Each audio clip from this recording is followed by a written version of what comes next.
নমস্কার বন্ধুরা, মনোজ দাস চ্যানেলে সবাইকে স্বাগত। বন্ধুরা, আজকে আমরা আম পোড়া শরবত করব। তার জন্য আমরা এই যে আমটাকে গ্যাসে বসিয়ে পুড়িয়ে নিচ্ছি। আপনারা চাইলে কাঠে পোড়াতে পারেন, কাঠের উনুনে বা কয়লা জ্বালিয়ে তাকে করে আগুনটা ধরিয়ে তার মধ্যে দিয়েও পোড়াতে পারেন। তা আমরা এইভাবে পুড়িয়ে নিচ্ছি। তো দেখতেই পাচ্ছ, আমটা আমাদের পোড়ানো হয়ে গেছে। আমরা নামিয়ে নেবো। এই দেখো, এইভাবে তোমরা পুড়িয়ে নেবে ভালো করে।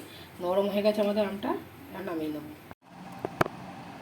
আমাদের আমটা পোড়ানো হয়ে গেছে, এবার আমরা ছাড়িয়ে নেবো। এবার আম পোড়া শরবতের জন্য আমাদের কী কী উপকরণ লাগছে এদিকে আছে। তো আম তো আগেই দেখেছেন, এই যে বিট নুন, এদিকে আছে জিরে গুঁড়ো, আর এদিকে আছে চিনি।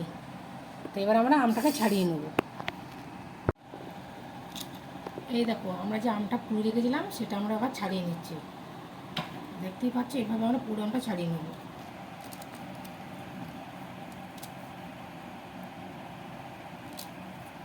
এই যে আমের পালটা বার করা হয়ে গেছে। এবার আমরা এর মধ্যে দিয়ে দেবো এক এক যা যা পরিমাণ জিনিস লাগে সেই জিনিস। বিট নুন দেওয়া হয়েছে, এবার দেওয়া হবে চিনি। আপনারা আপনাদের পছন্দ মতন দিয়ে নেবেন, যতটা পরিমাণ সময় লাগে। আমের টক অনুযায়ী আপনাদের চিনি আর বিট লবণটা দিতে হবে। এই দেখুন, আমাদের যতটা পরিমাণে, এই দেখুন কীভাবে দিচ্ছি আমরা, সেইভাবে আপনারা বাড়িতে তৈরি করে নেবেন। এবার আমরা দেবো এই যে ভাজা জিরে গুঁড়োটা। কিছুটা জিরে আমরা ভেজে শিলনোড়ায় গুঁড়িয়ে নিয়েছি, সেটাকেই দিয়ে দিলাম, যাতে এর টেস্টটা আরও দ্বিগুণ বেড়ে যায়।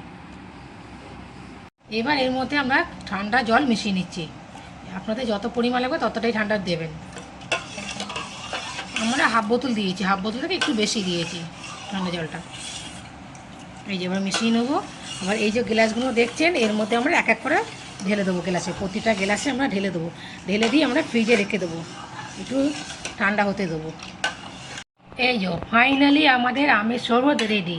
এই দেখো, এবার এই যে প্রতিটা গ্লাসে আমরা ঢেলে নেবো। নাও, গ্লাসে ঢেলে আমাদের সবাইকে পরিবেশন করে দাও। এই দেখো, এইভাবে আমরা প্রতিটা গ্লাসে সাজিয়ে নেব। এই যে